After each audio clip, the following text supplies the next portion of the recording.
Universitas Veteran Bangun Nusantara atau Univet Bantara merupakan perubahan bentuk atau pengembangan dari Institut Keguruan dan Ilmu Pendidikan IKIP Veteran Sukoharjo.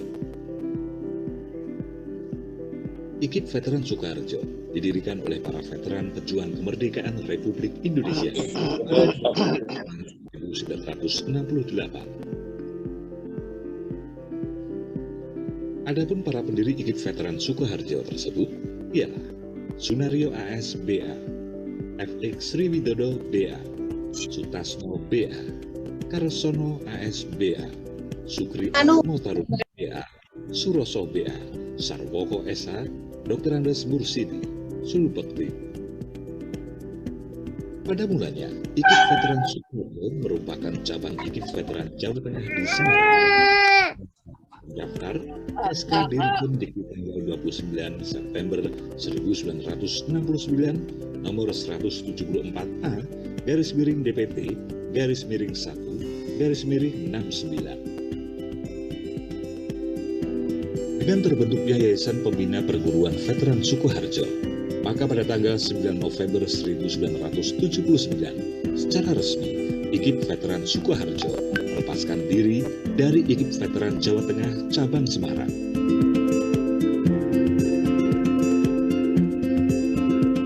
Pada tahun 1993, IKIP Veteran Sukoharjo secara resmi berubah menjadi Universitas Veteran Bangun Nusantara Sukoharjo berdasarkan surat keputusan Menteri Pendidikan dan Kebudayaan nomor 30/1993. Kampus ini memiliki visi terbentuknya universitas yang umum, berkarakter, mandiri dan memiliki nilai-nilai kejujuran, serta misi menggambarkan pendidikan yang bermanfaat, menjalankan penelitian dan penyelenggaraan pengabdian kepada masyarakat untuk mengembangkan IPTEX dan SOSMO, serta menjalin kerjasama yang saling menguntungkan sesuai dengan kebutuhan pembangunan. Univet Bantara Sukoharjo mendaki para sarjana lulusan dapat menyumbangkan tenaga dan pikirannya untuk mengembangkan dan pembangunan.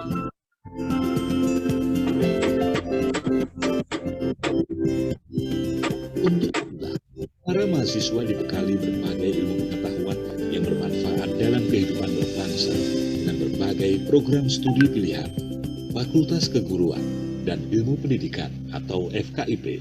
Buka, Dek.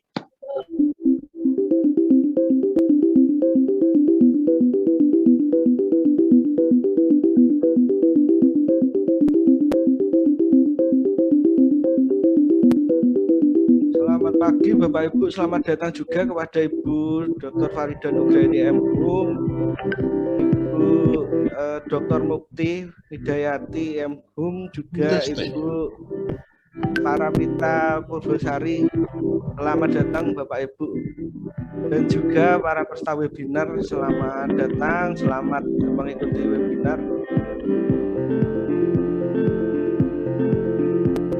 Pada tampilan ini Bapak Ibu, ini adalah profil dari Universitas Veteran Bangun Nusantara di Sukoharjo, yang mana Universitas Veteran Bangun Nusantara ini merupakan alma mater kami yang mengadakan webinar ini. Fakultas Kesehatan Masyarakat. Kemudian kami informasikan juga seperti yang ada di grup Telegram, monggo Bapak Ibu menggunakan background yang sudah panitia sediakan biar kompak ya, menggunakan biru-biru. Fakultas Pertanian.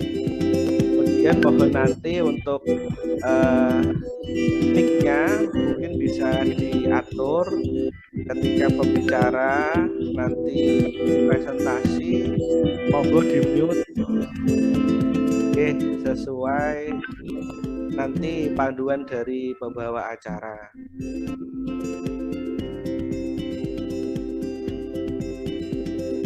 Fakultas Ekonomi.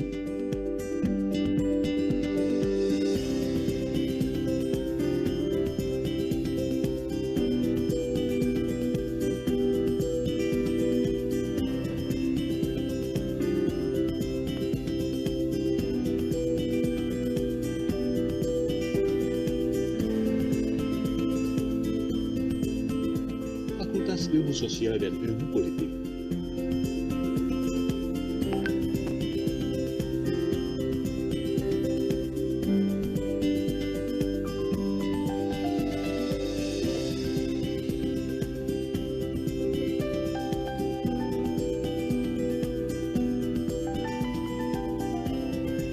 Serta program Pasca Sarjana.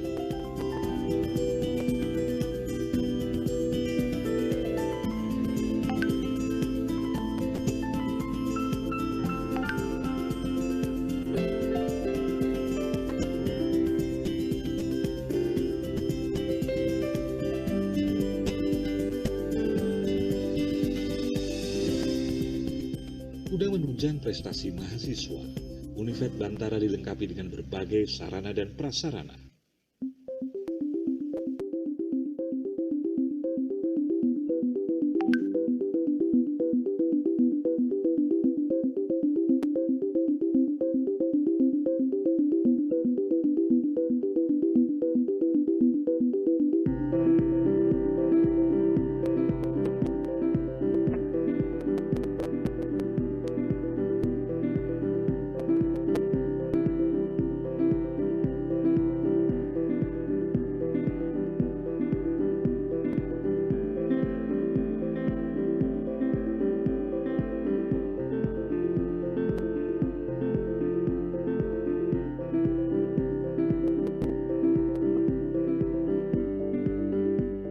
Selain itu, mahasiswa juga dapat mengembangkan minat dan bakatnya melalui berbagai organisasi mahasiswa atau ormawa.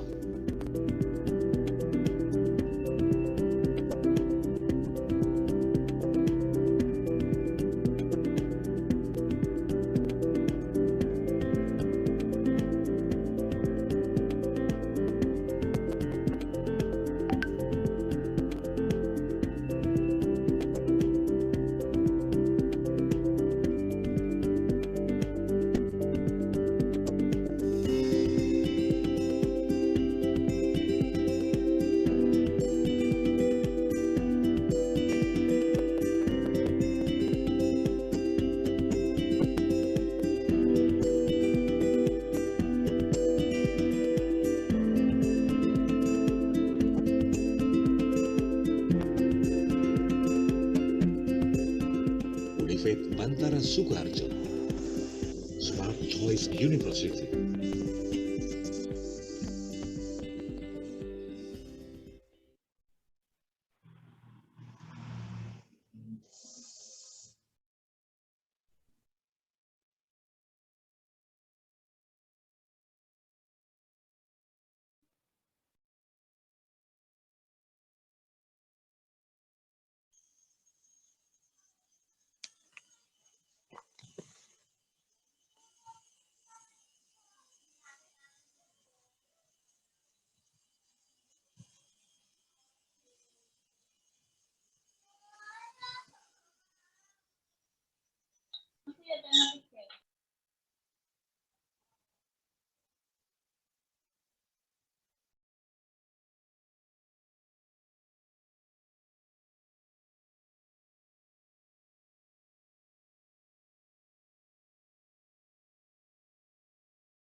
Selamat datang peserta webinar dengan tema Tantangan Mendidik Generasi Alpha di Era Digital.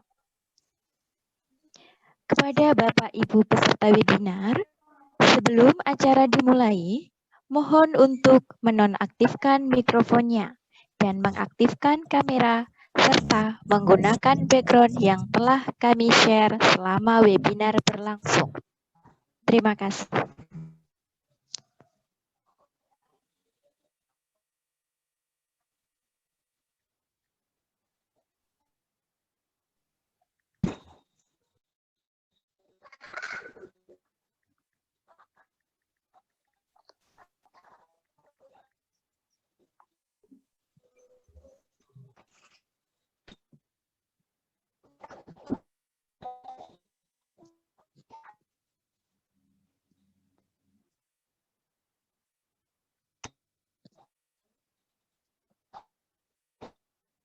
Assalamualaikum warahmatullahi wabarakatuh.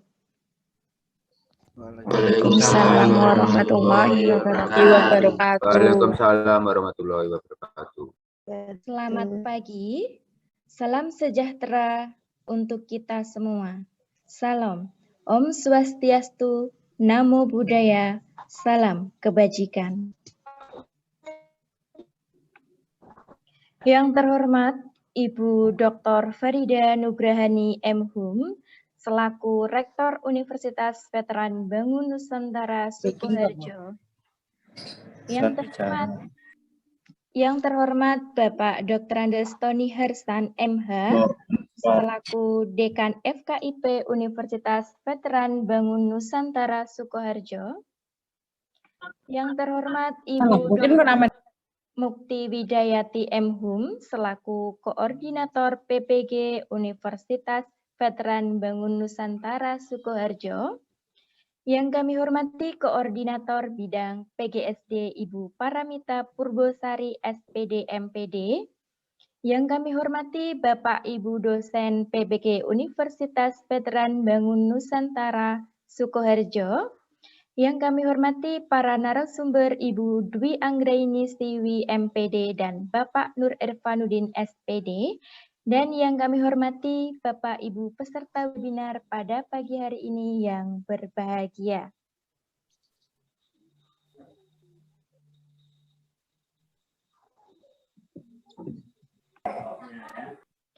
Alhamdulillah, puji syukur kami panjatkan kepada Allah karena berkat rahmat-Nya kita dapat berkumpul untuk bersama-sama menimba ilmu dari para narasumber yang luar biasa ini, meski harus dilaksanakan secara online.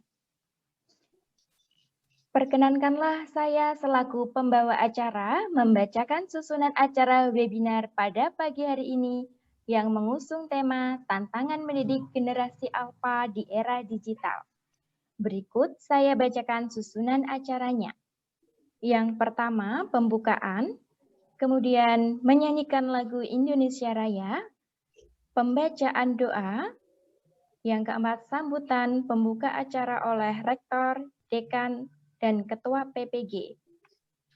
Yang kelima, pemaparan materi oleh narasumber sekaligus diskusi dan tanya jawab. Kemudian yang keenam, penutup. Acara selanjutnya yaitu menyanyikan lagu Indonesia Raya. Hadirin dimohon menyesuaikan diri.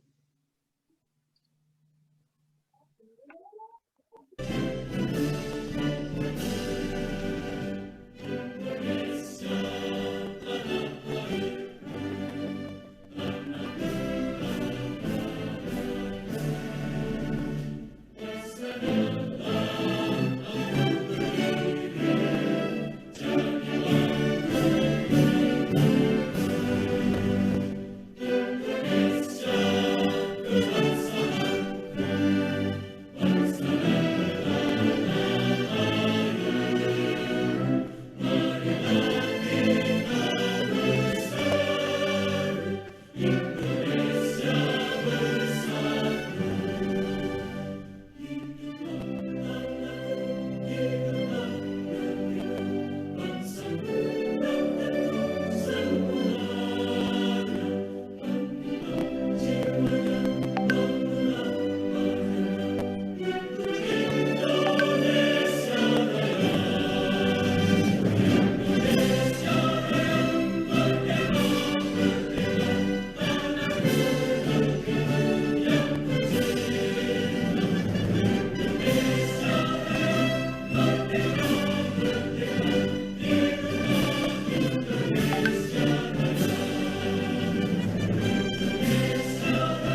Terima kasih. Acara selanjutnya yaitu pembacaan doa. Kepada yang bertugas Bapak Rosid Mustafa, kami persilahkan.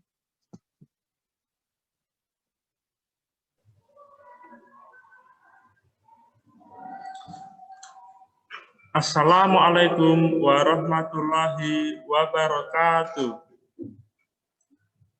Waalaikumsalam warahmatullahi wabarakatuh.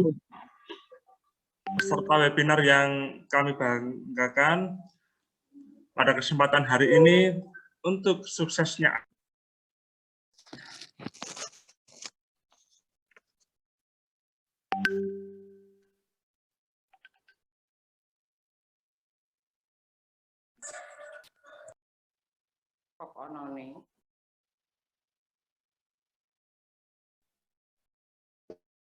agama Islam. A'udzubillahi minasyaitonirrajim.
Mohon maaf, ada gangguan teknis. Cek. Oke. Sudah Aman, masuk Bapak? ya? Oke. Mohon maaf ya. Oke, peserta seminar yang berbahagia. Menuju semoga acara hari ini membawa manfaat, maka kita semua hendaknya berdoa. Berdoa menurut keyakinan masing-masing. Maka kami akan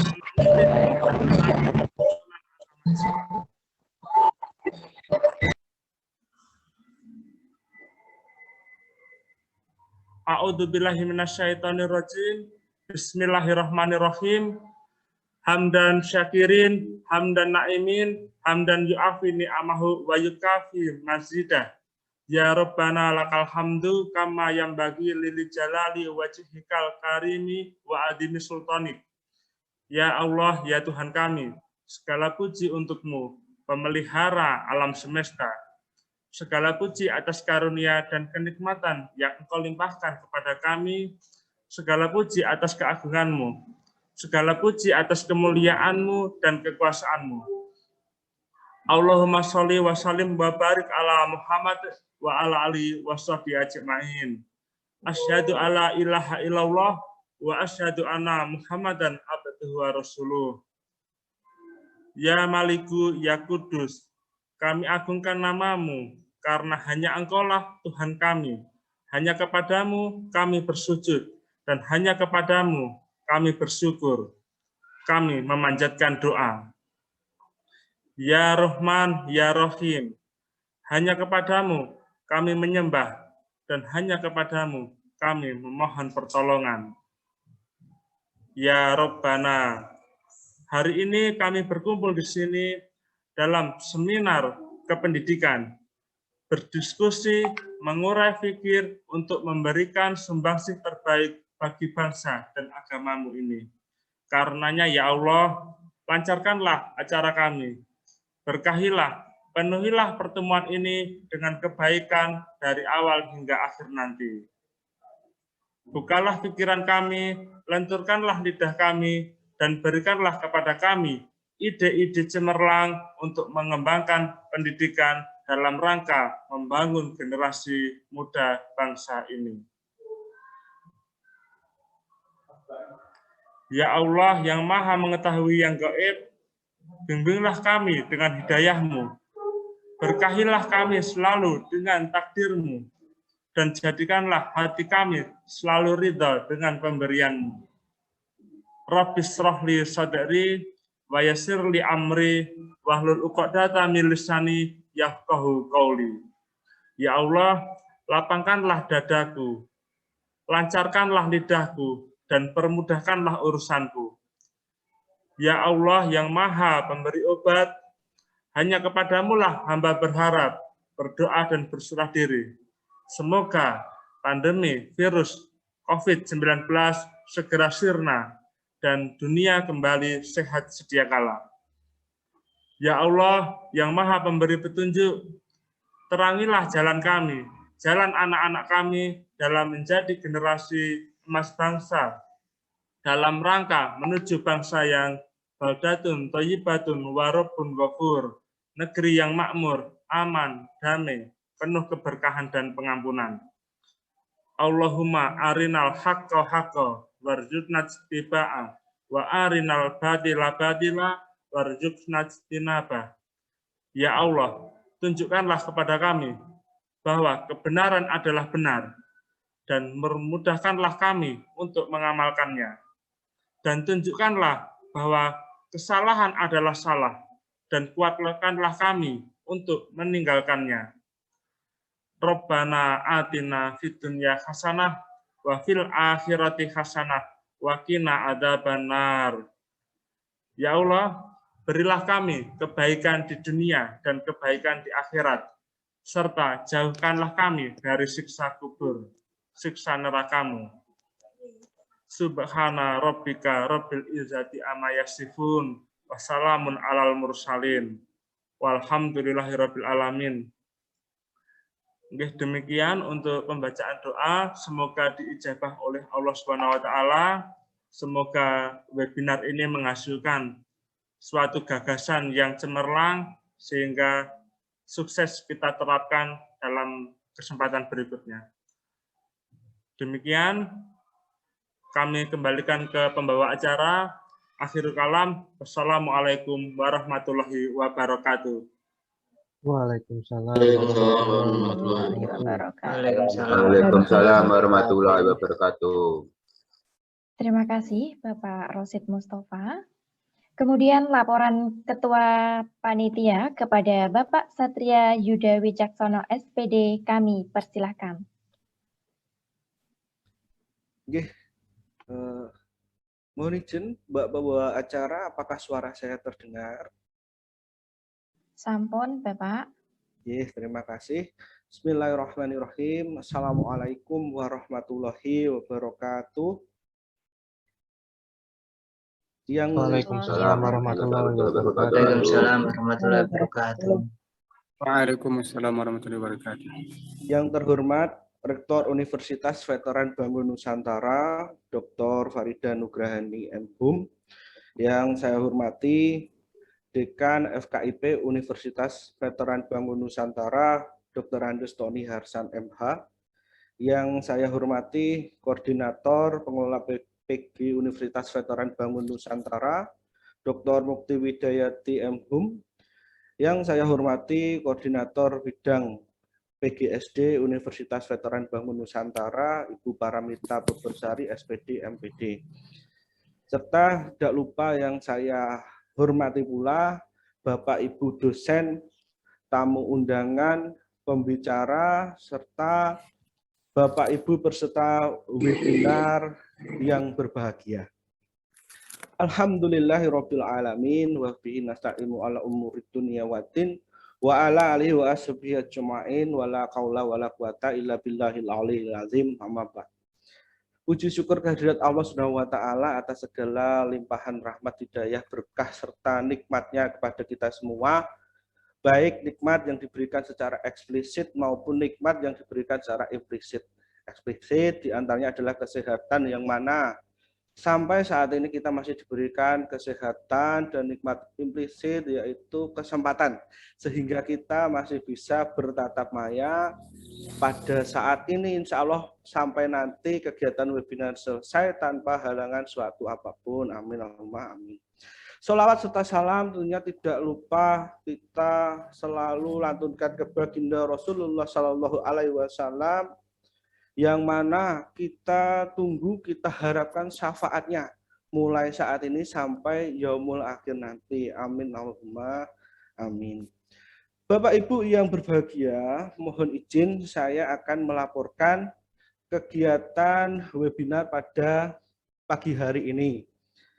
Webinar ini berangkat dari diskusi kami mahasiswa PPG dalam jabatan di Universitas Veteran Bangun Nusantara Sukoharjo bersama dosen pendamping kami, dosen pembimbing kami, Ibu Nuratri Kurniasari MPD, yang mana kami menyoroti kondisi saat ini bahwa seorang pendidik hendaknya tahu siapa yang dididik dan dengan segala karakteristiknya.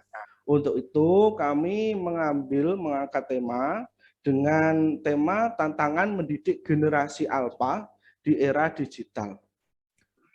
Webinar pagi ini akan menampilkan dua pembicara, tentunya pembicara pilihan Bapak Ibu yang sangat kompeten, qualified dengan di bidangnya masing-masing. Yang pertama yaitu Ibu Dwi Anggraini Siwi MPD. Ya, beliau adalah dosen berprestasi dari Universitas Veteran Bangun Nusantara Sukoharjo. Kemudian pembicara yang kedua yaitu Bapak Nur Irfanuddin SPD. Beliau adalah salah satu guru inovatif di Kabupaten Sukoharjo yang saat ini aktif mengajar di SDIT MTA Sukoharjo. Nah, kemudian selanjutnya izin melaporkan Ibu Rektor, Bapak Dekan, Ibu Koordinator PPG, Ibu Koordinator Bidang PGSD, bahwa peserta yang sudah mendaftar itu sejumlah 470 peserta. Luar biasa sekali, dan peserta ini dari berbagai macam profesi, Bapak Ibu. Di antaranya ada dosen, kemudian ada guru, mahasiswa, dan lainnya. Untuk peserta ini itu dari seluruh Indonesia, dan informasi yang kami dapat bukan hanya di Pulau Jawa saja, Jawa Tengah, Jawa Barat, Jawa Timur, tapi juga dari luar Jawa, Bapak Ibu. Di sini ada data kami, ada peserta dari Kutai Timur, Lombok Timur, Lubuk Linggau, Kota Subulu Salam, Banjarmasin, Binjai, Kotim, Kalimantan Tengah, Ogan, Komering Ulu, dan masih banyak lagi Bapak Ibu. Jadi peserta webinar ini dari seluruh Indonesia. Saya sangat mengapresiasi, saya ucapkan terima kasih sekali atas dukungannya dari Bapak Ibu semuanya. Baik, saya juga tidak lupa untuk mengucapkan terima kasih saya kepada Ibu Rektor, Ibu Farida atas segala dukungannya, kemudian juga Bapak Dekan yang selalu memotivasi kami, kemudian Ibu Koordinator PPG juga tidak henti-hentinya menasihati kami untuk menjadi yang lebih baik, serta Ibu Koordinator Bidang PGSD yang selalu mensupport kami, apapun itu kegiatan yang positif, kami sangat berterima kasih sekali. Kami juga berterima kasih kepada pembicara yang sedia meluangkan waktunya untuk kita nanti sharing. Terima kasih Bapak Ibu, kemudian panitia yang sudah bekerja keras, saya ucapkan terima kasih. Dan yang utama adalah Bapak Ibu peserta webinar ini, saya ucapkan terima kasih. Demikian itu saja yang dapat kami laporkan. Atas segala kesalahan dalam berucap, bertutur kata ataupun penyebutan, saya pribadi mengucapkan maaf, saya memohon maaf atas segala kesalahan tersebut. Demikian selanjutnya kepada Ibu Rektor Universitas Veteran Bangun Nusantara Sukoharjo, Ibu Dr. Farida Nugrahaini MHum, kami mohon berkenan untuk memberikan pengarahan sekaligus membuka acara webinar pagi ini. Demikian waktu saya kembalikan ke pembawa acara Ibu Iska Fadila SPD. Saya tutup, wabillahi taufik wal hidayah, waridho wal inayah, wassalamualaikum warahmatullahi wabarakatuh. Waalaikumsalam warahmatullahi wabarakatuh. Waalaikumsalam warahmatullahi wabarakatuh.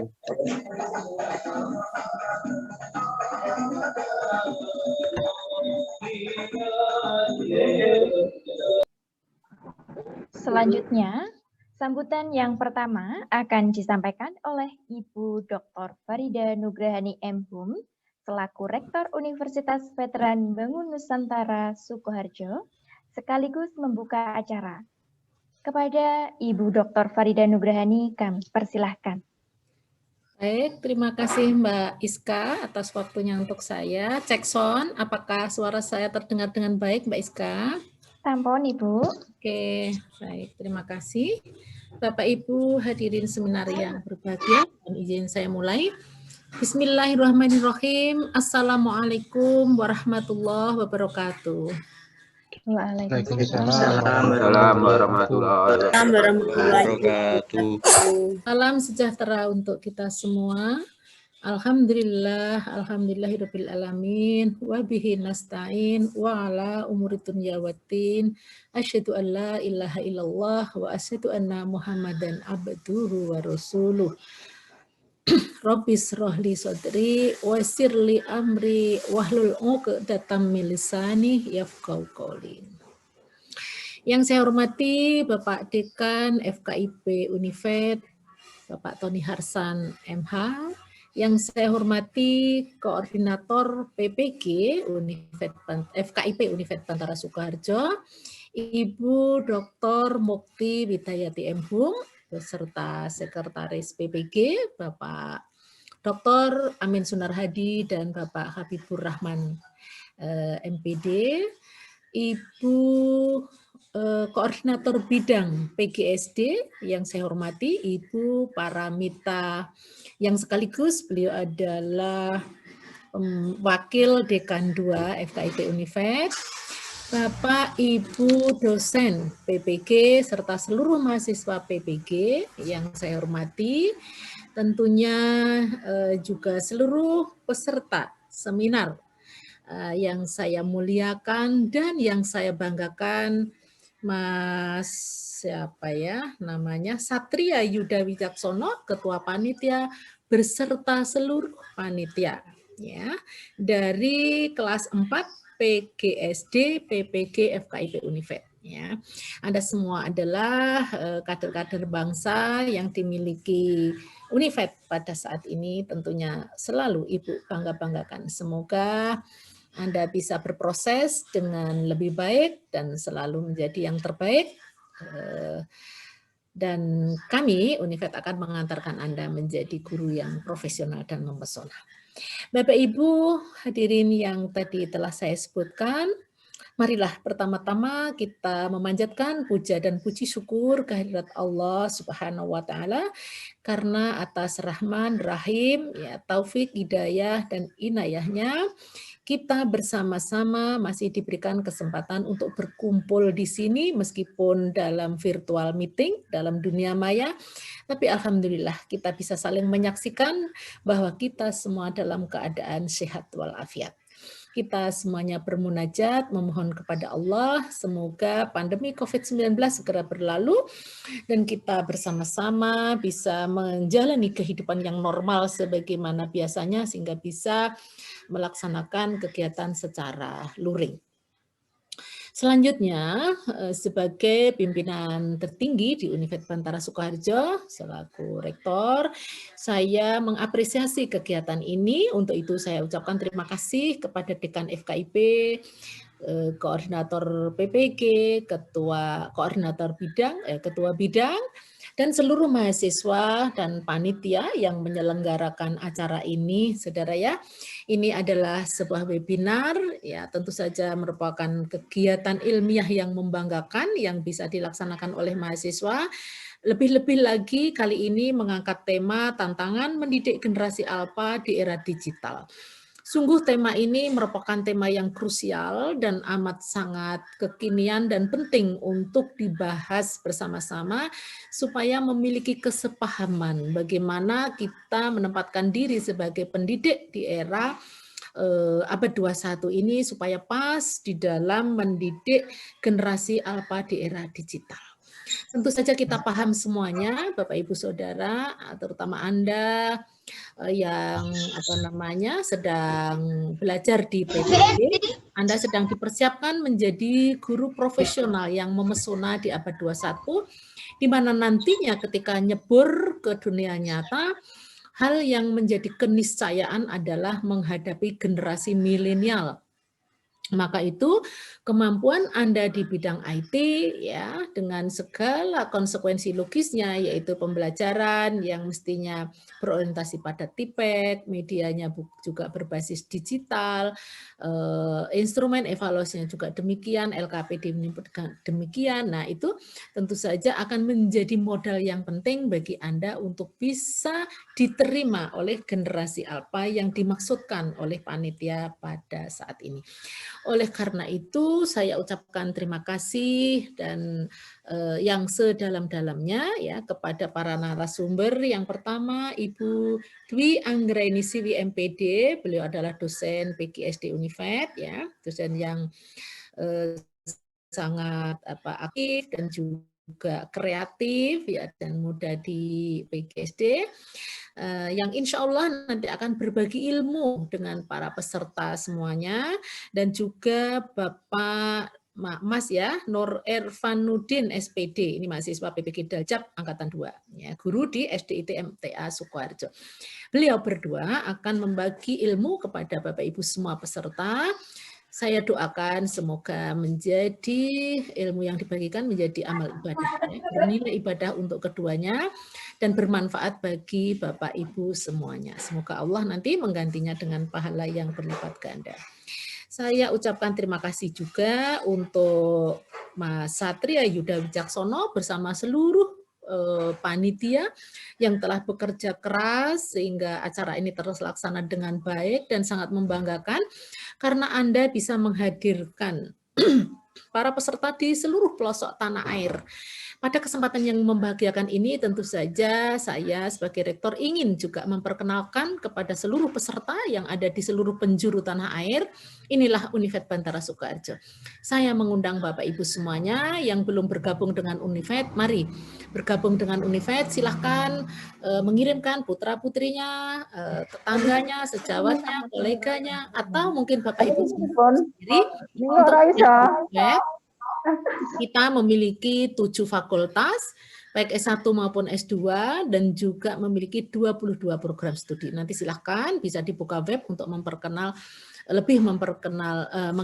Unifed Bantara Sukoharjo. Insya Allah Unifed adalah perguruan tinggi yang maju, kemudian berkualitas dan tidak money oriented. Ya, kami selalu mengedepankan nilai-nilai kejuangan dalam rangka ingin membantu mencerahkan masyarakat melalui jalur pendidikan. Kemudian insya Allah semuanya biayanya murah, ya lebih murah mungkin dibandingkan perguruan tinggi yang lain, namun kita perguruan tinggi yang menjaga mutu sehingga insya Allah terakreditasi baik. Khususnya untuk PPG, alhamdulillah sering meraih peringkat 1 di tingkat nasional dengan pemerolehan lulus UP 100%. Untuk itu pada angkatan yang ini pun saya juga berharap mahasiswa PPG juga lulus 100%. Demikian itu tentang Unifed. Selanjutnya saya berharap kegiatan yang semacam bisa terus dilaksanakan dalam rangka Anda mempersiapkan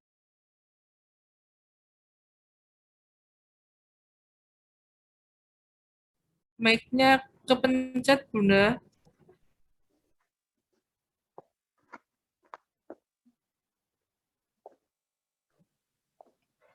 Mohon maaf, Ibu.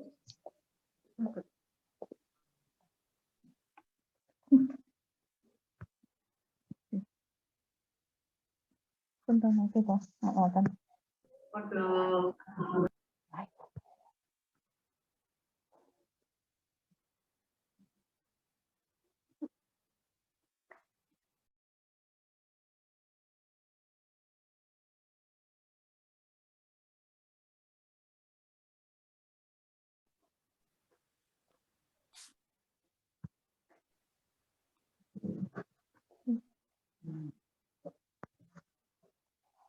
Bu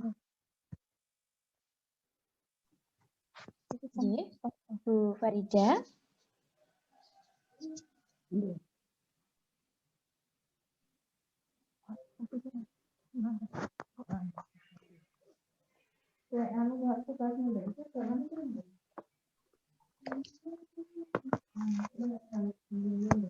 Halo.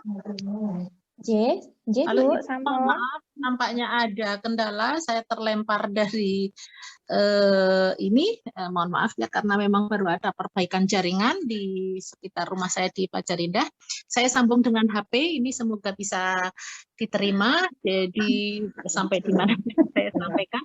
Intinya saya berharap kegiatan semacam ini tetap untuk sering dilaksanakan dalam rangka mengantarkan mahasiswa PPG Universitas Bantara Soekarjo untuk menjadi guru profesional yang memesona di abad 21. Baik, Bapak Ibu Saudara, tidak panjang yang saya sampaikan karena Anda harus berpacu dengan waktu. Karena itu dengan memohon ridha Allah, saya akan membuka seminar pada hari ini dengan lafaz Bismillahirrahmanirrahim. Semoga dengan ucapan basmalah tadi Allah akan memberikan pertolongan kepada kita dan melancarkan kegiatan ini dan manfaat untuk semuanya. Sekali lagi saya ucapkan terima kasih kepada seluruh panitia dan narasumber dan saya ucapkan selamat kepada semua peserta mengikuti acara ini dari awal hingga akhir dan bisa mengambil manfaat dan barokah untuk pendidikan ini. Demikian sambutan yang saya berikan. Saya mohon maaf bila ada yang kurang dan mohon maaf sempat terkendala oleh jaringan dan sekian. Billahi taufiq wal hidayah. Wassalamualaikum warahmatullahi wabarakatuh. Waalaikumsalam warahmatullahi wabarakatuh. Waalaikumsalam warahmatullahi wabarakatuh. Terima kasih kepada Ibu Dr. Farida Nugrahani MHum telah berkenan membuka acara webinar pada pagi hari ini. Selanjutnya, memasuki acara inti, yaitu pemaparan materi oleh narasumber sekaligus diskusi dan tanya jawab yang dipandu secara langsung oleh Ibu Sri Mujiwanti SPD selaku moderator. Berikut CV Ibu Sri Mujiwanti SPD, yaitu nama Sri Mujiwanti SPD, alamat Desa Jerahi, RT 1 RW 3, Kecamatan Gunung Wungkal, Kabupaten Pati.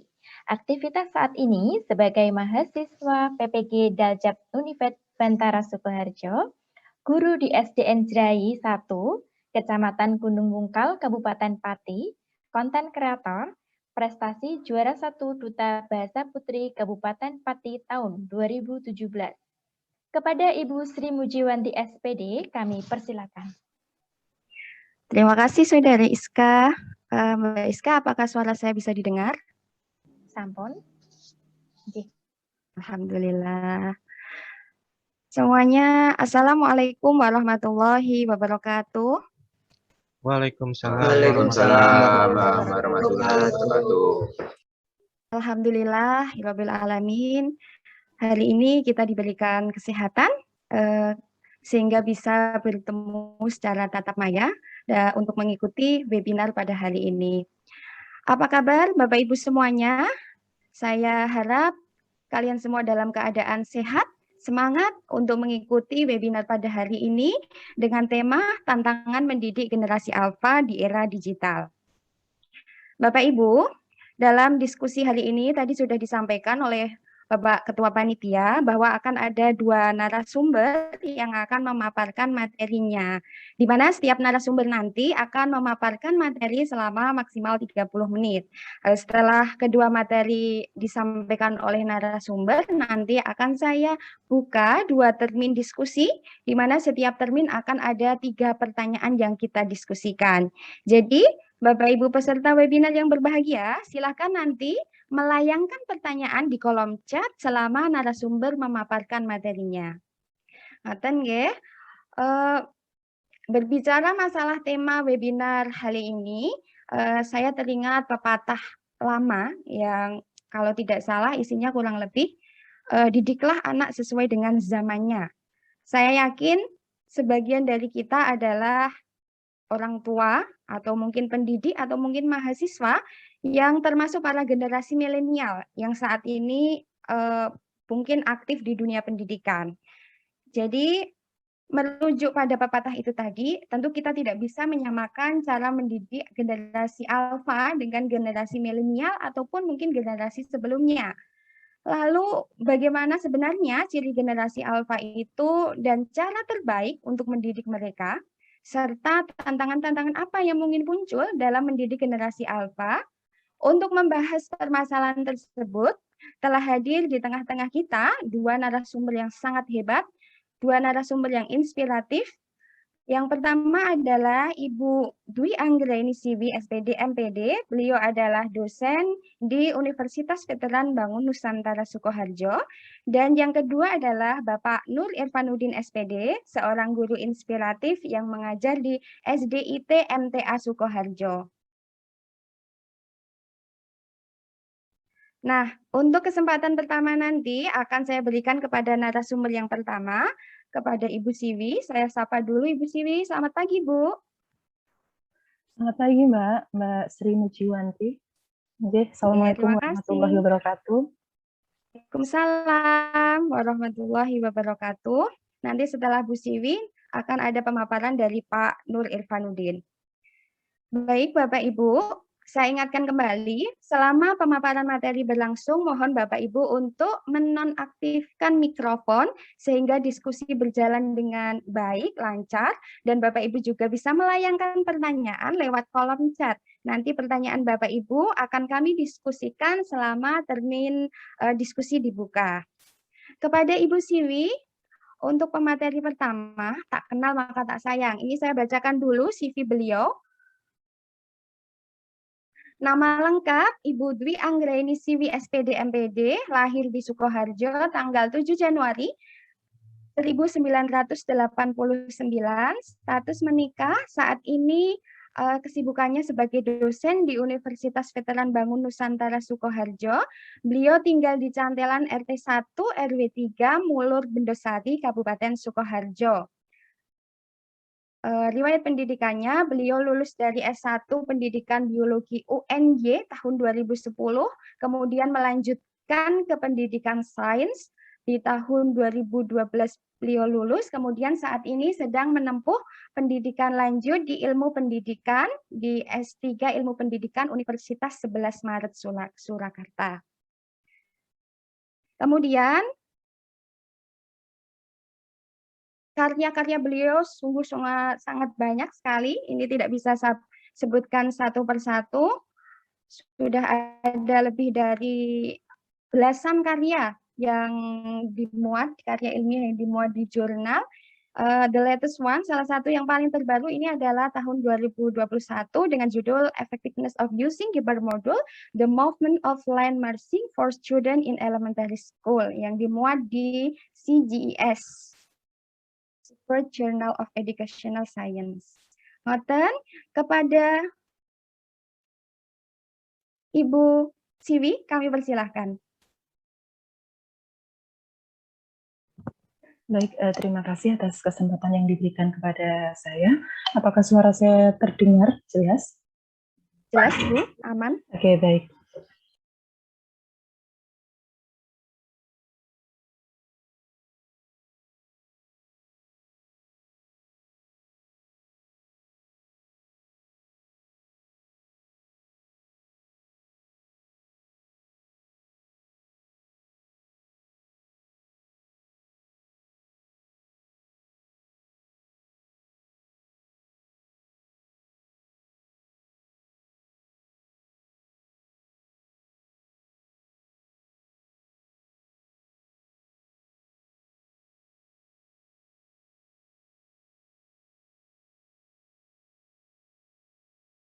Halo? Ibu?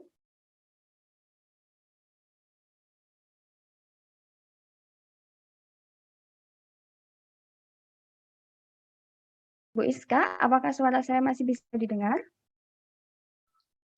Bisa, Bu. Oke, aman. Ya, Bapak Ibu, sambil kita menunggu Bu Siwi untuk memaparkan materinya, perlu saya ingatkan lagi bahwa selama sesi diskusi mohon untuk menonaktifkan mikrofon, kemudian juga bisa melayangkan pertanyaan di kolom chat. Nanti juga saya akan membuka termin pertanyaan secara langsung, jadi Bapak Ibu bisa ini raise hand, kemudian saya persilahkan untuk bertanya. Jadi seperti ini Bapak Ibu, kendala kita dalam melaksanakan kegiatan webinar online, bahwasanya memang kita tidak bisa 100% mengontrol kelancaran jaringan, jadi kita memang harus menyadari bahwasanya kadang kita terkendala jaringan. Halo, apakah Bu Siwi sudah bisa bergabung?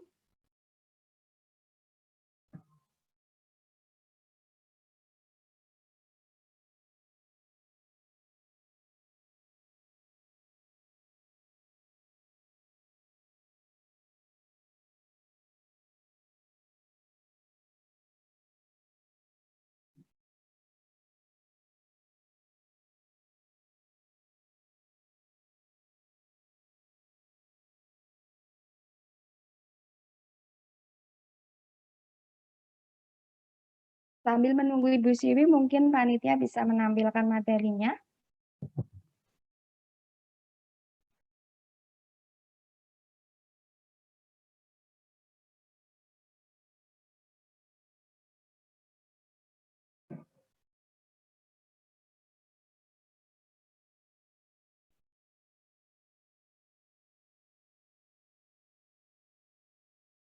Mungkin dari sekian Bapak Ibu peserta webinar sudah banyak yang mengenal generasi alfa, tapi juga mungkin ada yang belum. Nah, generasi alfa nanti adalah sekarang ini jadi isu yang apa ya namanya, jadi spotlight gitu. Di dunia pendidikan memang jadi termasuk salah satu sorotan karena saat ini masa pandemi kita melakukan kegiatan belajar mengajar full Halo, online. Assalamualaikum. Oh, nggih Bu Siwi. Mohon maaf, karena kebetulan sama seperti Bunda Farida tadi, di tempat kami juga sedang mengalami perbaikan jaringan, jadi tiba-tiba ini tadi pergantian dari genset ke listrik. Mohon maaf. Bisa kami lanjutkan ya? Bu. Oke, terima kasih Mbak Sri Mujiwanti dan rekan-rekan semuanya. Bismillahirrahmanirrahim. Assalamualaikum warahmatullahi wabarakatuh. Waalaikumsalam warahmatullahi wabarakatuh. Yang terhormat Rektor Universitas Bantara Sukoharjo, Bu Dr. Farida Nugraheni, MHUM, dan yang kami hormati Bapak Dekan FKIP, Universitas Bantara Sukoharjo, Bapak Tony Harsan MH, yang kami hormati Ibu Koordinator PPG, Ibu Mukti Hidayati MHUM, yang kami hormati pula Ibu Koordinator Bidang PGSD, Ibu Paramita Purwosari MPD, dan yang kami hormati, kami banggakan segenap panitia. Sebelumnya kami mengucapkan selamat kepada seluruh panitia yang sudah bekerja sama untuk bisa mewujudkan kegiatan webinar pada pagi hari ini, sehingga dapat berjalan dengan lancar, walaupun tadi saya pribadi ada sedikit kendala gitu. Dan di pagi hari ini nanti saya diberi amanah oleh panitia untuk menyampaikan terkait dengan karakteristik Gen A, generasi A. Jadi mohon izin untuk saya untuk share screen.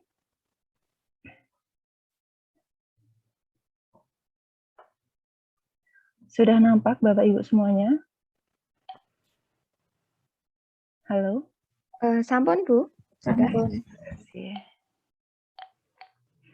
Baik, di sini nanti saya akan menyampaikan terkait dengan karakteristik generasi A itu berdasarkan dari sudut pandang saya sebagai pendidik dan juga kebetulan merupakan seorang ibu dari seorang anak yang kebetulan lahir di generasi alfa ini tahun 2015.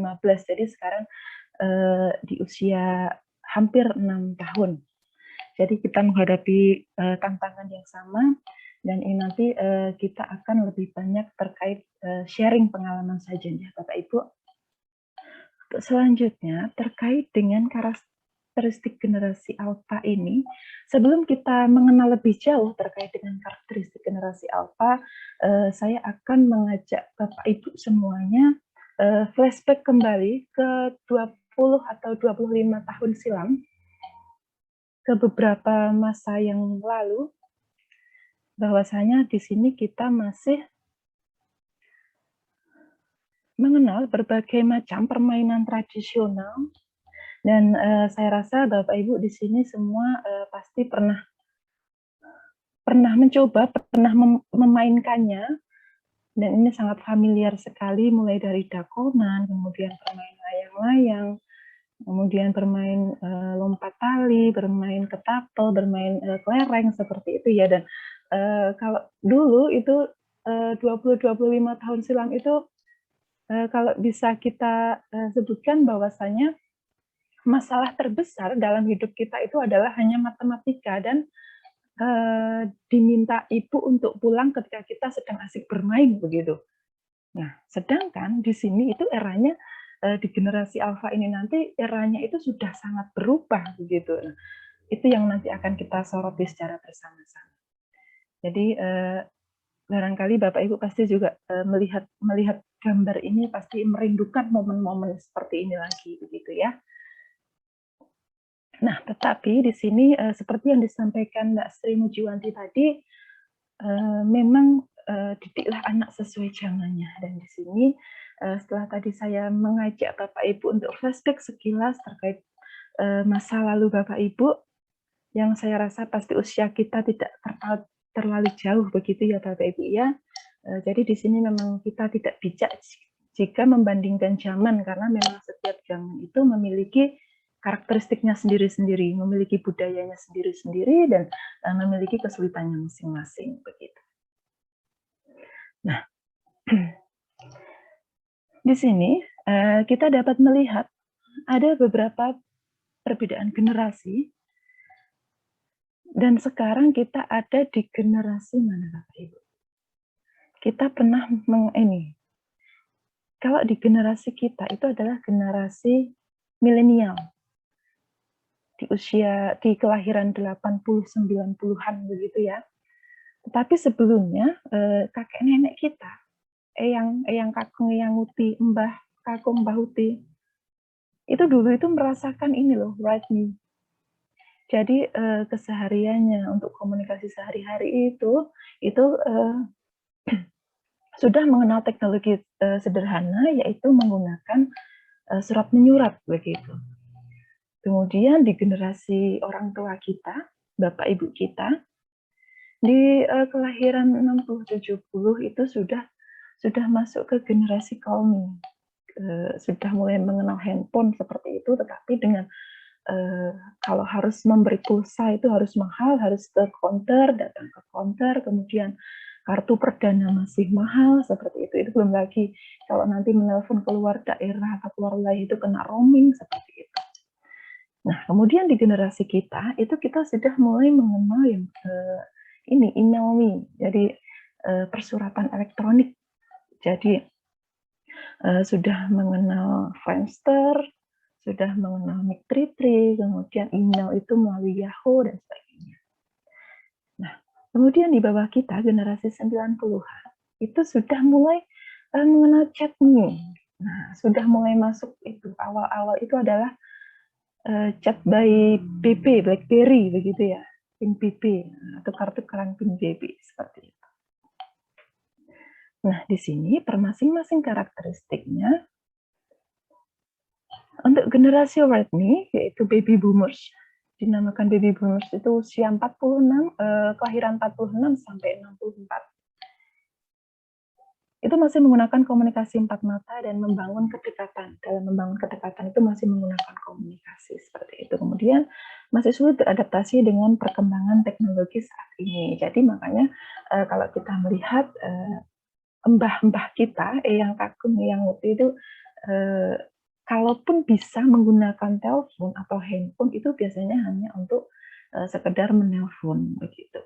Untuk WA seperti itu sudah agak kesulitan untuk bisa beradaptasi.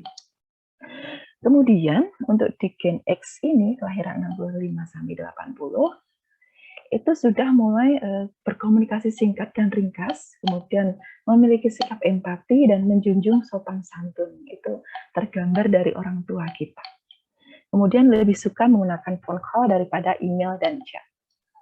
Kemudian di generasi kita ini ya, kelahiran 81 sampai 96-97, itu sudah mulai terbangun komunikasi santai, informal dan cenderung mudah terdistraksi.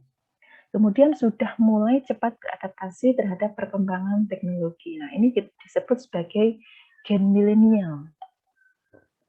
Nah, kemudian di generasi chat ini, yaitu generasi Z, itu di kelahiran 98 sampai 2010, yaitu sudah lebih banyak berkomunikasi menggunakan berbagai aplikasi dan aktivitas menggunakan media sosial. Itu awal-awal muncul Facebook, kemudian Instagram, Twitter, dan sebagainya. Kemudian mudah dan sangat cepat beradaptasi dengan teknologi. Nah, dan selanjutnya nanti kita akan mengenal yang namanya generasi alfa. Di sini mayoritas generasi alfa itu adalah anak dari generasi milenial, mayoritas saya bilang. Karena rata-rata di generasi milenial ini sudah menikah dan memiliki putra-putri begitu.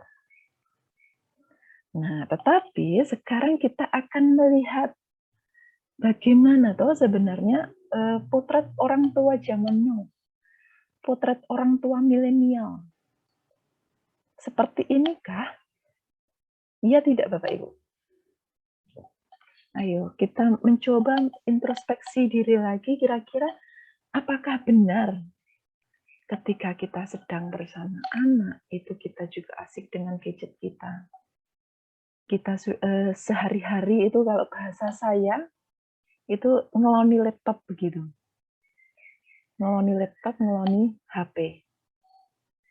Bahkan ketika sedang menemani anak bermain, itu juga kadang kita masih disibukkan dengan HP kita, lebih disibukkan dengan gadget kita. Ini adalah fenomena yang saat ini terjadi, begitu.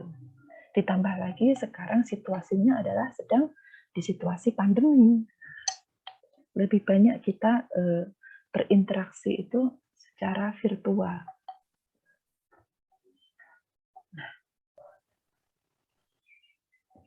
Siapa yang mengenalkan gadget pertama kali kepada anak-anak? Tanpa kita sadari, Bapak Ibu, dari fenomena yang tadi, yang sebelumnya, di slide sebelumnya tadi, dari fenomena kita yang seperti itu, sebenarnya tanpa kita sadari, itu kita adalah orang yang pertama kali mengenalkan gadget kepada anak-anak kita. Bahkan dari mereka, dari anak-anak generasi alfa ini nanti, itu berada di dalam kandungan. Ketika kita misalkan mendengarkan musik klasik, kemudian ketika hamil, itu kita sudah mulai browsing tentang ilmu parenting, kemudian ilmu-ilmu kehamilan, dan sebagainya. Mendengarkan murotal melalui gadget juga, dan sebagainya. Jadi secara tidak langsung, sebenarnya kita itu yang memiliki pengaruh terbesar kepada anak dalam mengenalkan gadget pertama kali. Tetapi di sini kita juga yang sering kesal ketika anak itu kemudian sering bermain HP.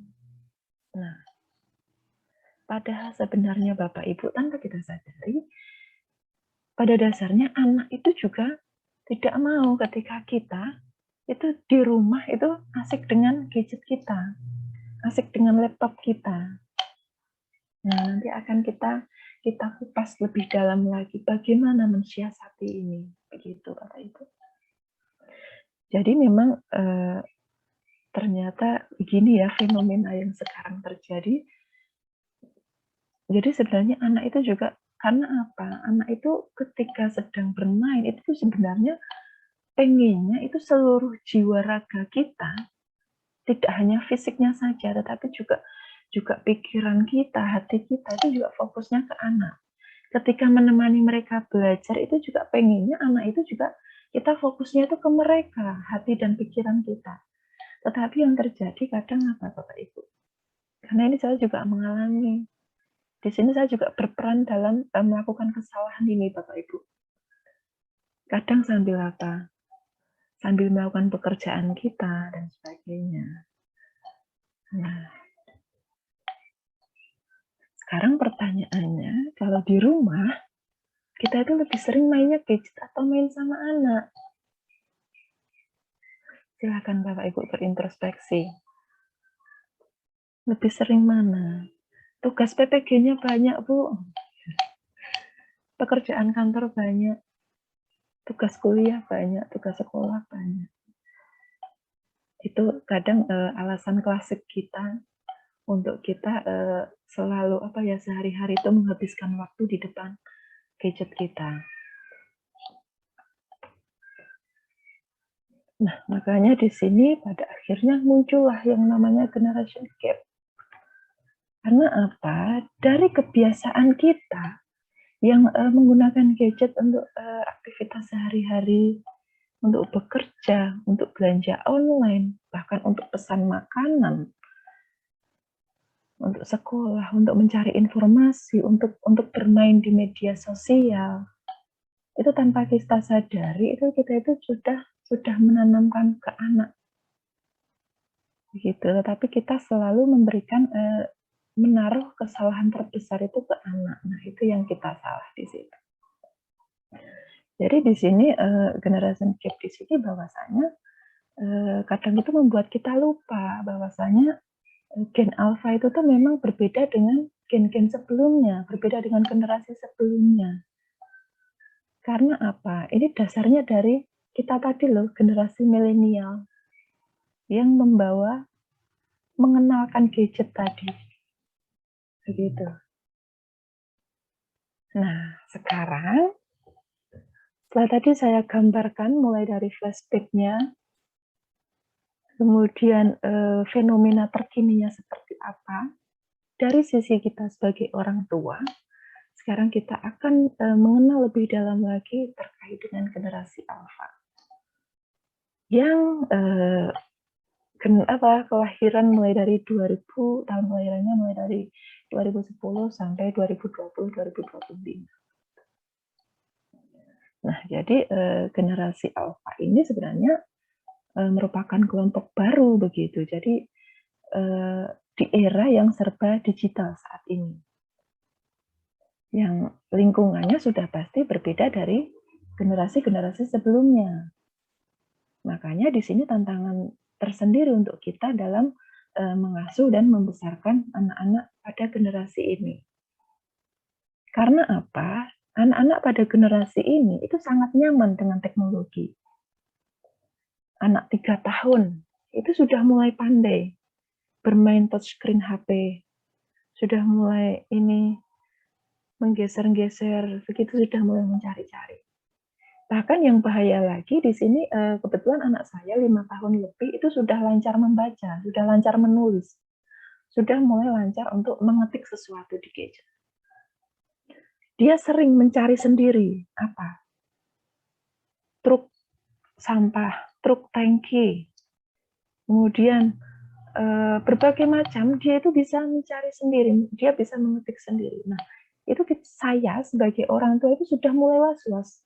Bahkan dari sejak kemarin, bahkan pengalaman saya pribadi, di usia 4-5 tahun, karena memang jujur ini adalah juga, apakah ini disebut fenomena atau kesalahan mungkin ya. Karena memang anak saya itu juga sudah kenal gadget dari usia 4 tahun, 5 tahun, apalagi di masa pandemi sekarang ini yang sekolahnya itu juga melakukan blended learning begitu. Jadi ada pengiriman tugas melalui HP dan juga ada home visit begitu. Nah, ketika kita melakukan perekaman, kemudian videokan aktivitas mereka, itu kemudian apa upahnya? Pasti diminta untuk mereka itu untuk bermain YouTube begitu, melihat sekilas. suatu ketika bapaknya, suami saya, itu mencoba menyeting YouTube. Jadi YouTube itu kan bisa disetting hanya misalkan 1 jam, setengah jam begitu, atau berapa menit begitu. Tetapi kita juga tidak tahu dari mana si anak itu dengan autodidaknya, dengan mencari sendiri, itu tuh bisa menyeting ulang, mengatur ulang itu waktunya itu dihilangkan. Jadi bisa berlama-lama begitu. Kemudian suatu ketika juga YouTube itu dihapus. Ternyata dia bisa mendownload ulang juga. Nah, ternyata apa ya, perkembangan pola pikirannya, kemudian pengetahuannya itu tuh ternyata bergerak sangat cepat sekali dibanding dengan generasi-generasi sebelumnya. Dan itu saya juga mengalami sendiri, Bapak Ibu, begitu. Nah, jadi dari sini memang kita harus sadari betul ya, memang sebenarnya yang namanya teknologi itu kan semacam pedang dengan 2 sisi begitu. Pedang, jadi bisa dilihat dari sisi negatifnya, bisa dilihat dari positifnya. Sebenarnya kalau teknologi itu bisa dimanfaatkan dengan baik untuk berkomunikasi, untuk mencari informasi, digunakan dengan sewajarnya, dengan waktu yang tidak berlebihan, dengan manajemen waktunya, itu bisa menjadi sebuah manfaat yang positif. Beda kalau kita melihat dari sisi negatifnya, misalkan mencari konten-konten yang hoax, kemudian kita tidak mampu mengontrol berita-berita, tidak mampu menyaring berita seperti itu, yaitu dari teknologi dari sisi negatifnya. Nah, sekarang kita mulai berkenalan lebih jauh dengan generasi alfa. Nah, di sini generasi alfa itu terlahir mulai dari tahun 2010, kemudian disebut juga dengan istilah Glass Generation. Kenapa disebut sebagai istilah Glass Generation? Karena di sini anak itu sudah terpapar teknologi itu sejak lahir, bahkan bisa dibilang sejak dari dalam kandungan. Begitu. Kemudian dalam makalahnya Beyond Self, Mid Generation Alpha, Mark McRindle itu mengungkapkan bahwasanya generasi berikutnya itu akan dinamai sesuai abjad. Nah, itu sebabnya mereka yang lahir setelah generasi Z itu akan dipanggil generasi A atau generasi alfa.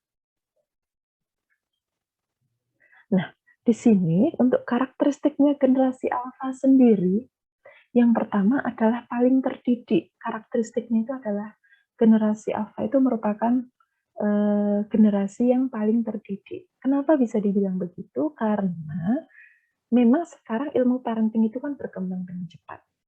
Akses internet itu bisa dengan mudah.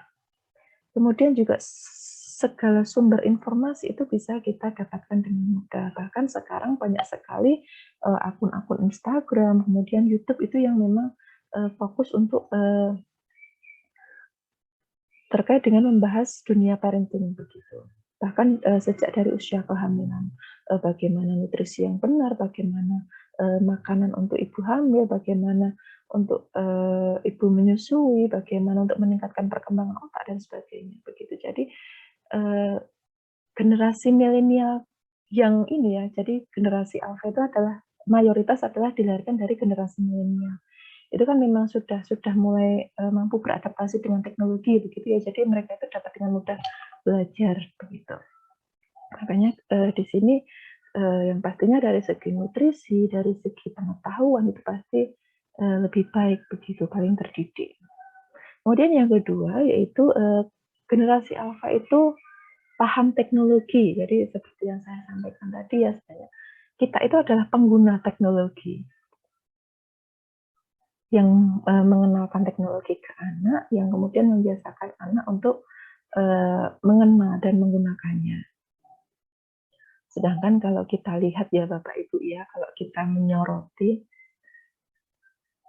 orang ilmuwan, pencipta yang menciptakan teknologi, misalkan siapa itu Bill Gates atau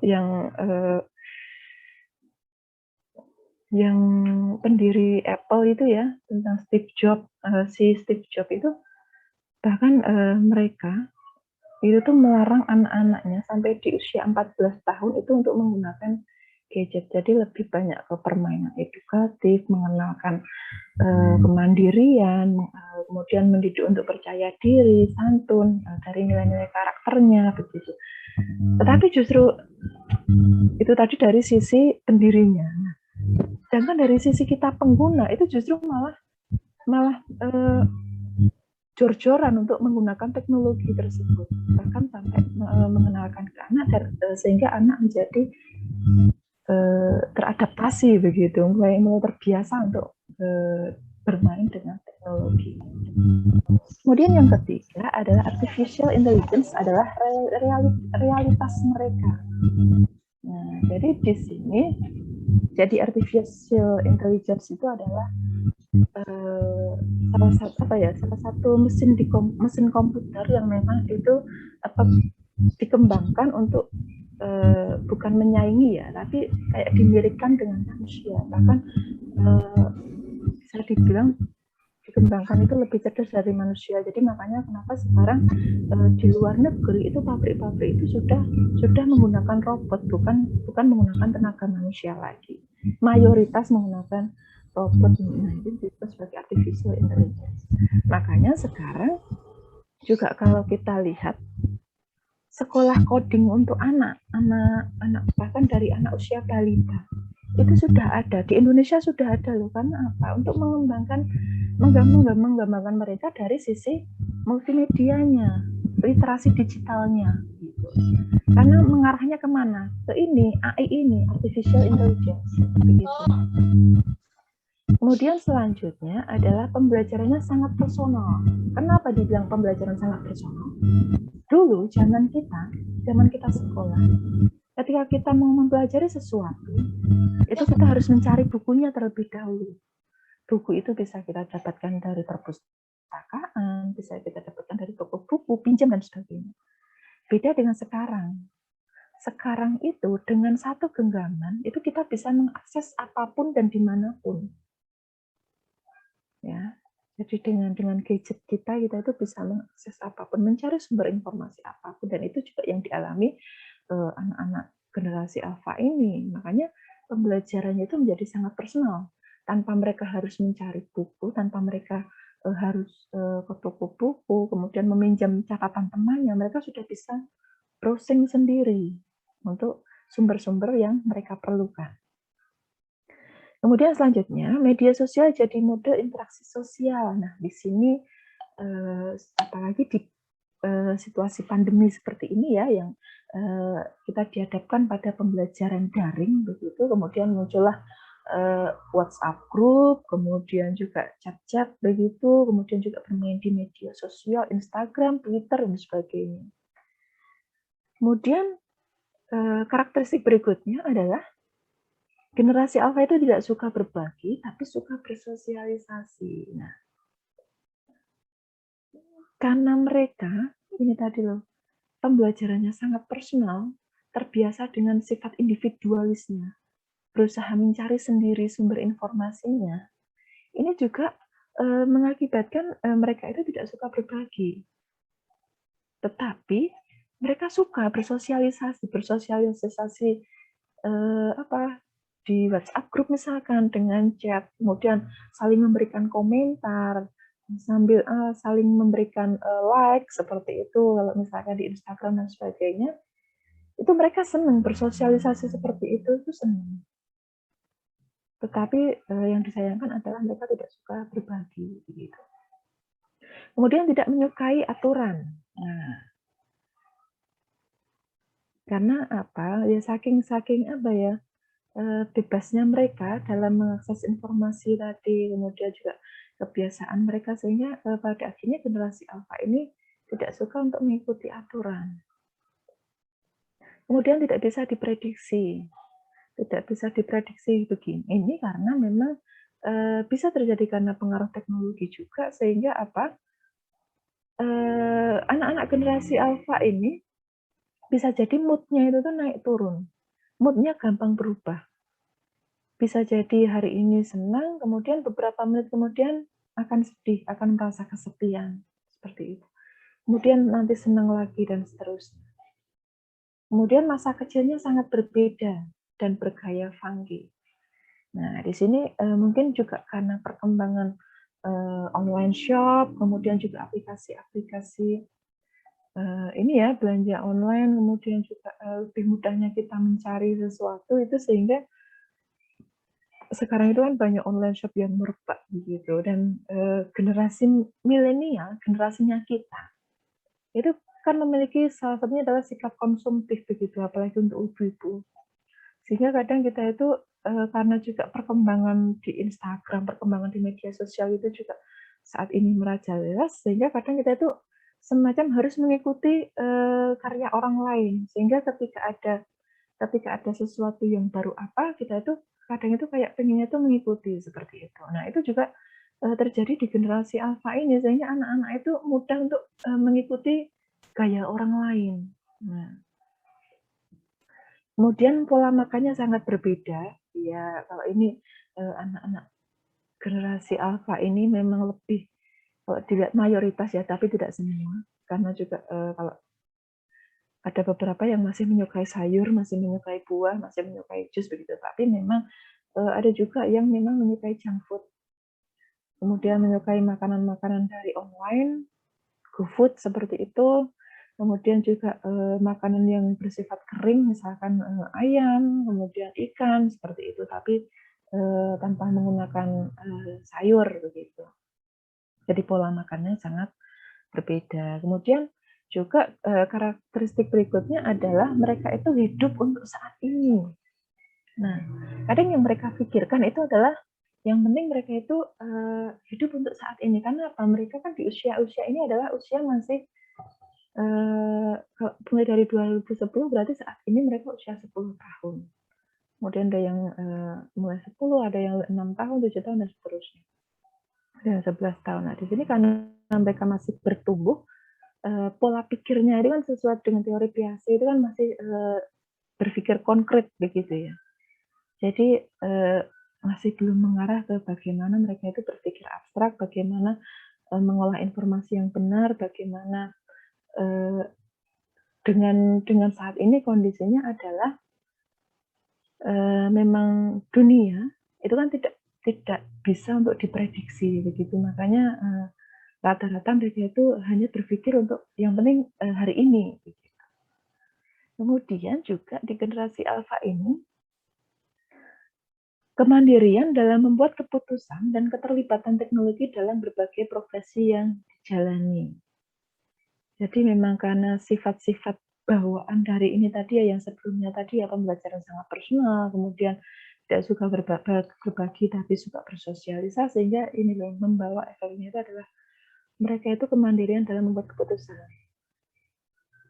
Kemudian juga ada sisi lainnya, yaitu mereka memiliki sifat kreatif, dinamis, kepemimpinan, kemudian memiliki tanggung jawab pada pemilihan karirnya di masa depan. Gitu. Kemudian untuk selanjutnya,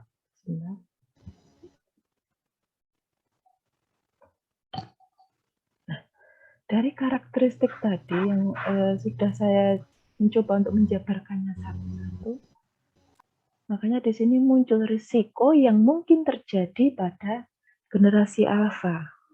Apa saja risikonya? Karena mereka dengan mudahnya mengakses informasi dan sebagainya tadi, risiko terburuknya yang pertama adalah anak itu terpapar konten pornografi. Nah, makanya di sini nanti peran orang tua sangat penting sekali. Setelah ini akan kita ulas lebih dalam lagi juga.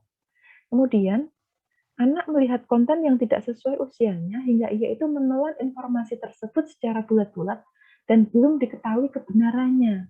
Nah, biasanya hanya percaya pada satu cerita, percaya pada satu konten, sehingga apalagi kemarin ya terkait dengan vaksin dan sebagainya.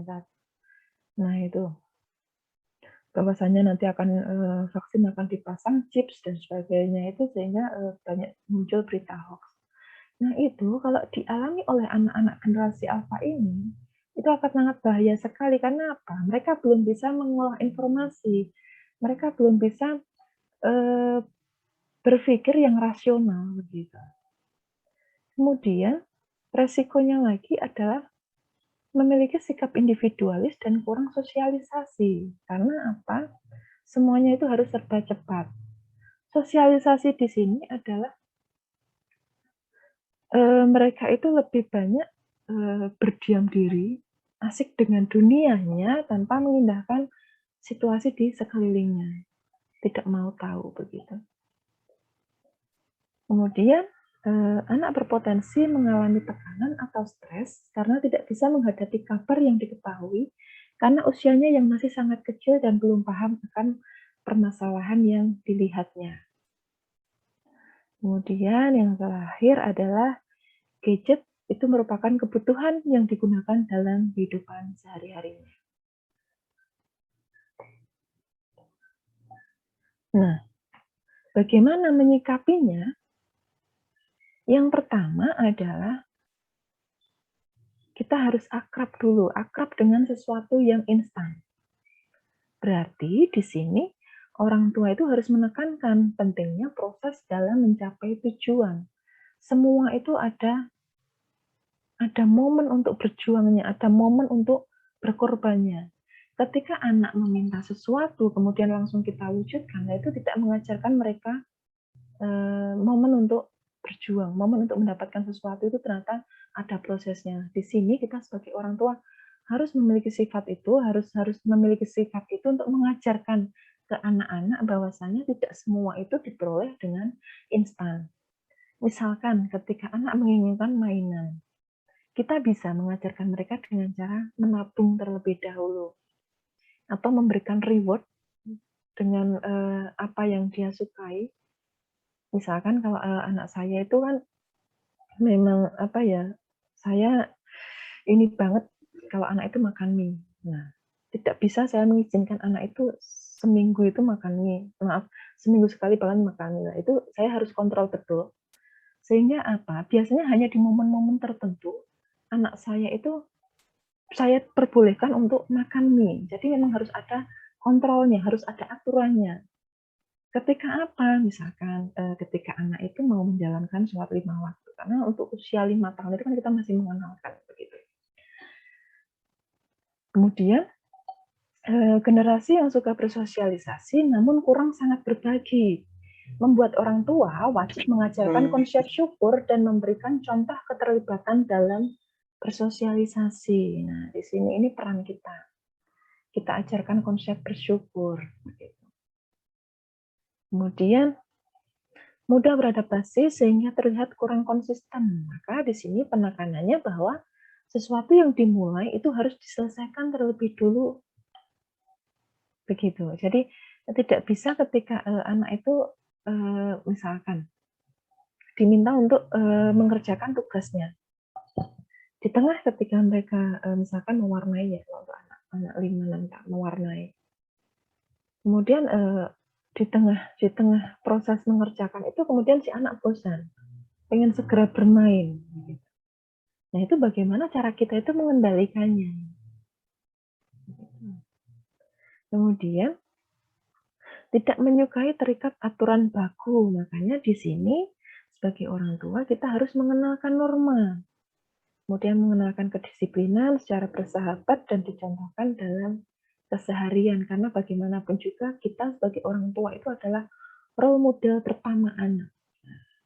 Berarti bukan menyuruh, berarti kita itu harus bisa berkomunikasi dengan anak. Kita harus melibatkan anak dalam apapun. Misalkan contoh kecilnya, sekarang banyak fenomena anak itu seorang ibu itu lebih senang menyiapkan baju anaknya. Karena apa? Takut kalau lemarinya berantakan. Berarti di situ kan anak tidak dilibatkan untuk memilih apa yang mereka sukai. Nah, makanya usahakan untuk biarkan mereka memilih baju yang mereka sukai, baju yang mereka mau pakai. Yang penting kita tetap membimbing, mengarahkan mana baju yang pantas untuk dipakai, mana baju yang bisa dipakai di rumah, mana yang baju yang misalkan harus ada acara dan sebagainya. Tapi biarkan mereka diberikan kebebasan, biarkan mereka berdemokrasi. Kemudian teknologi itu sebagai kebutuhan mendasar. Nah, di sini orang tua pun diwajibkan untuk melek teknologi. Nah, jangan sampai kita gagap teknologi, jangan sampai anak kita itu lebih canggih daripada kita. Karena mau bagaimanapun tanpa kita sadari ilmu itu selalu berkembang bahkan ilmu itu selalu berkembang di setiap detiknya. Ya. Makanya kenapa di sini kita sebagai orang tua, sebagai pendidik, itu harus selalu upgrade pengetahuan, upgrade ilmu. Dengan cara apa? Belajar, membaca apapun, browsing. Jangan sampai kita kalah dengan anak. Jangan sampai anaknya lebih menguasai. Kita harus selalu bisa membersamai anak, berjalan bersama-sama begitu. Kemudian generasi ini jauh lebih cerdas dibandingkan generasi sebelumnya. Nah, di sini peran orang tua untuk mengarahkan kemampuan anak itu pada hal positif yang diperlukan. Kemudian yang terakhir adalah anak generasi generasi Alpha, itu mudah terpapar hal negatif. Makanya di sini orang tua itu harus bertindak sebagai barier, sebagai pengarahnya, kemudian juga menanamkan hal positif serta peran pengawasan. Makanya kita di sini harus bisa mengajarkan anak itu keterampilan hidup. Apa saja keterampilan hidup? Nah, bisa dengan sekarang yang namanya anak laki-laki, bahkan dari dulu ya, jadi boleh kok belajar memasak, boleh kok belajar mencuci, boleh belajar menyetrika sendiri. Karena apa? Itu keterampilan hidup. Justru itu tuh harus dimiliki seorang anak. Semua dari kecil itu harus ditanamkan itu. Jangan diberikan tembok karena anak laki-laki kemudian tidak boleh melakukan itu, tidak. Dan ketika anak cewek itu wajib melakukan itu, tidak. Jadi yang namanya keterampilan hidup itu ya harus dikuasai anak sedini mungkin. Biarkan anak berlatih mencuci sendiri, mencuci piring sendiri, mencuci baju sendiri, kita tinggal mengarahkan. Nah, kemudian ajarkan mereka memasak, membantu dari hal yang paling sederhana dulu, mengupas bawang. Nah, itu dari hal-hal yang kecil itu tuh mengajarkan mereka begitu. Yang jelas harus dengan selalu pengawasan. Kemudian juga ajak mereka untuk berolahraga bersama, ajak mereka untuk belajar bersama, bermain bersama, melakukan aktivitas bersama, kemudian libatkan dalam mengambil keputusan. Jangan keputusan itu hanya diambil dari orang tuanya saja. Tanya, apa cita-citanya? Apa yang mereka inginkan? Mau makan apa ya contoh kecilnya?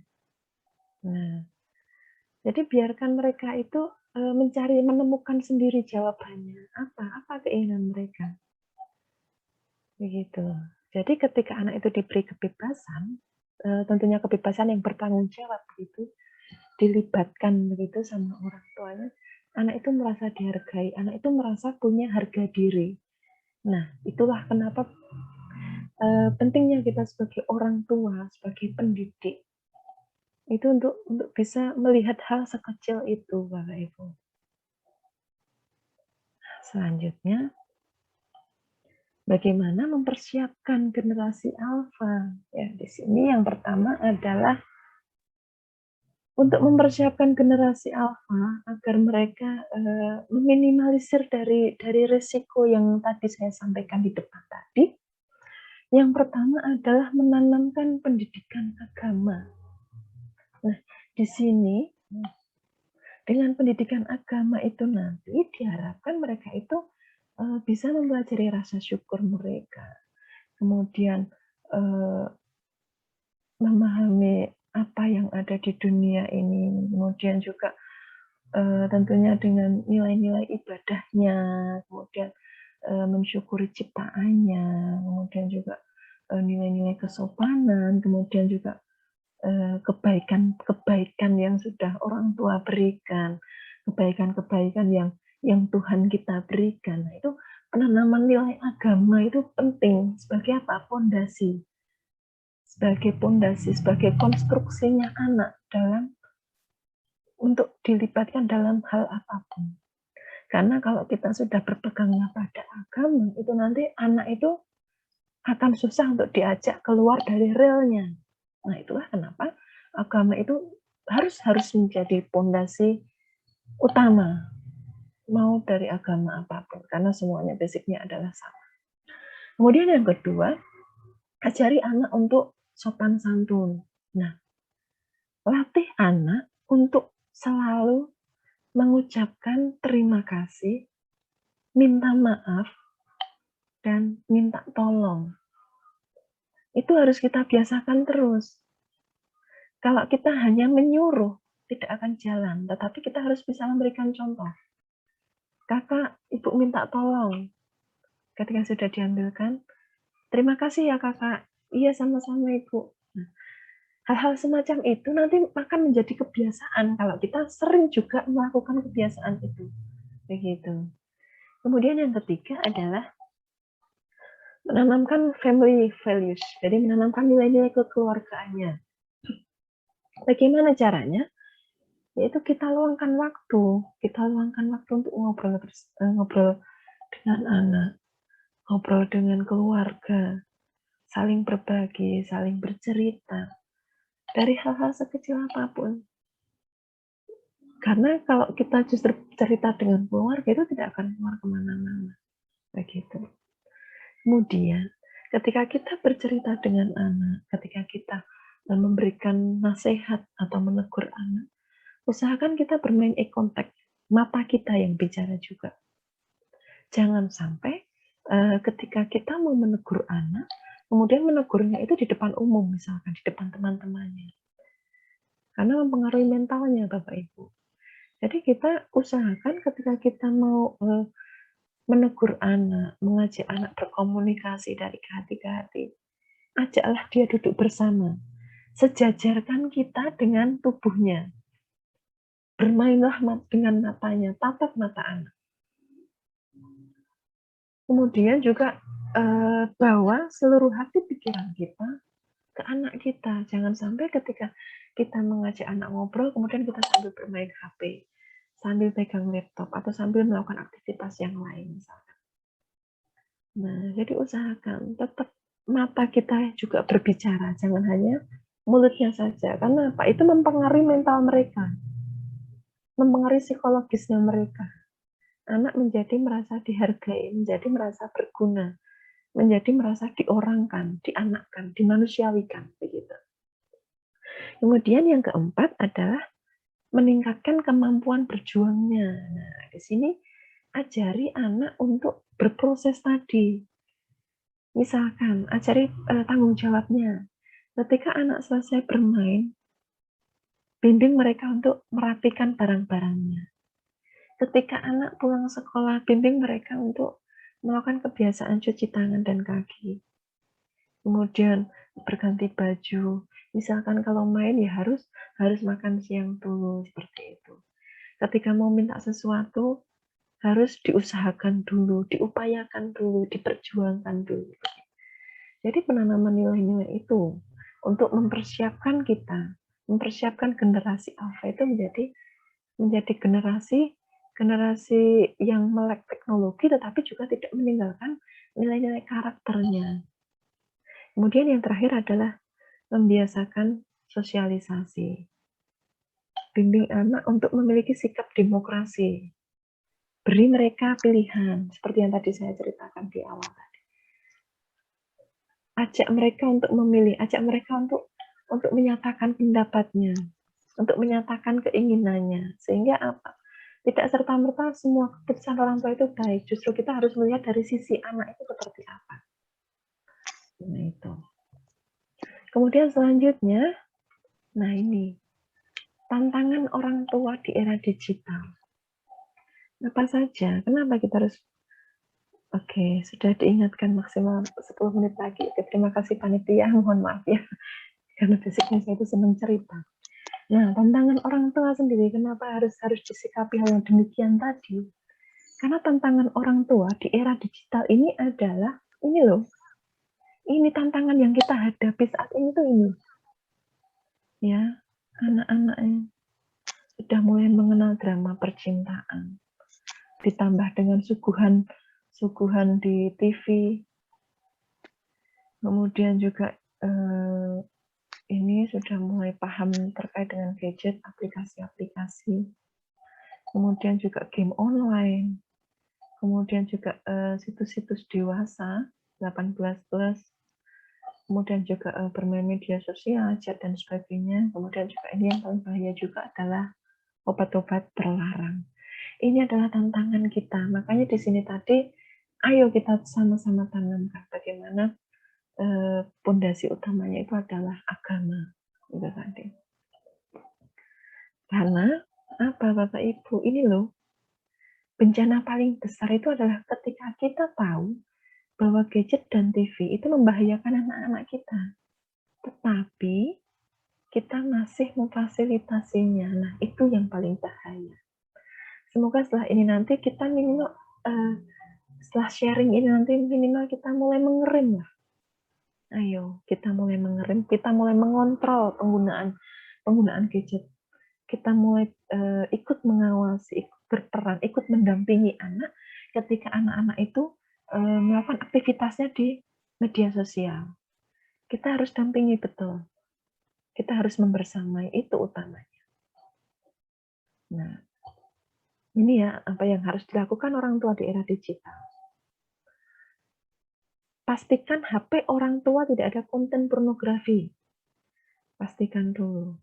Yang kedua, keluarlah dari grup WA yang berisi konten negatif yang sering sekali menyebarkan berita-berita hoax tanpa ada sumber yang dipercaya atau jelas begitu.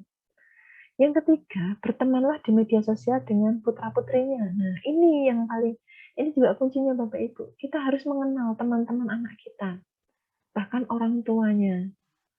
Kita harus dekat dengan mereka juga. Bahkan syukur-syukur lebih baik anak-anak yang main ke rumah kita. Biasanya kita mudah mengontrolnya. Yang keempat, stop main HP saat berkumpul dengan keluarga, bahkan saat makan bersama.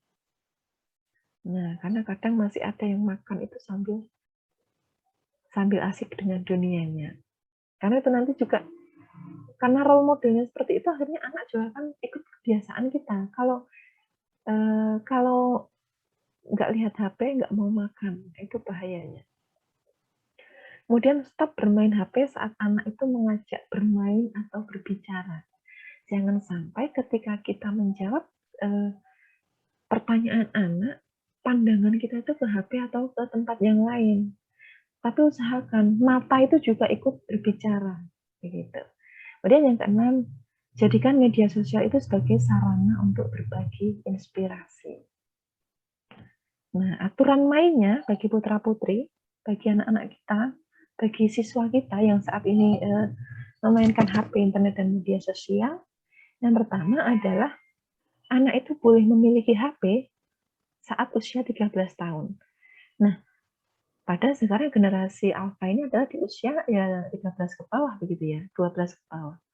Bagaimana ya, berarti kita sebagai orang tua dan pendidik itu ya yang mendampingi, yang mengawasi, yang membersamai. Kemudian yang kedua, buat aturan kapan anak itu boleh main HP. Nah, misalkan ketika anak itu sudah mengerjakan tugasnya, kemudian juga hanya diberi waktu, ada time spend-nya, kemudian juga harus ada aturan-aturannya, do and don't-nya itu apa yang boleh dan tidak boleh dilakukan. Kemudian batasi memberi uang untuk beli data internet. Nah, ini bahaya sekali Bapak Ibu, karena ketika anak itu sudah mulai mengenal game online yang berbayar itu, kemudian nantinya akan menjadi kecanduan. Karena kita juga melihat akhir-akhir ini di berita ya Bapak Ibu ya, anak usia remaja itu sampai menjual motor orang tuanya untuk bisa pergi ke Jakarta bertemu dengan teman kencan game online-nya. Kemudian setelah beberapa hari ditemukan beberapa bulan kemudian, yang baru saja kemarin, itu sampai menjual apa lagi, kemudian juga keluar dari rumahnya lagi untuk keperluan ini lagi, seperti itu. Jadi bahaya sekali Bapak Ibu, makanya di sini kita harus kontrol dulu. Belum lagi kalau sampai